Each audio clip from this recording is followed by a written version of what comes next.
என்னடா நம்ம வீட்டுக்கு மட்டும் கல் பதிக்கல, அங்கெல்லாம் பதிச்சிருக்கு. வாடா போய் சாப்பிடா.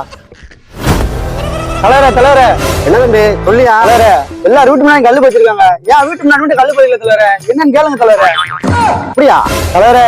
என் வீட்டுல உள்ள எல்லா ஓட்டும் உங்களுக்கு குத்துன்னு குத்திருக்கோம், ஆனா என் வீட்டு முன்னாடி மட்டும் கல் பதிக்கல தலைவரே. என்னன்னு கேளுங்க தலைவரே. ஆமாண்டா, கல்ல பூரா எடுத்து டிவி கடையில் வச்சுக்கோ, கட்டு கடையில் வச்சுக்கோ, பிரிச்சு கடையில் வச்சுக்கோ.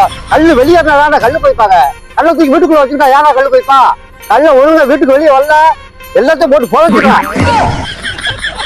தம்பி கல்லு பைக்கிற தம்பி, நீ 2 வருஷம் தூக்கி போட்டு பதிச்சு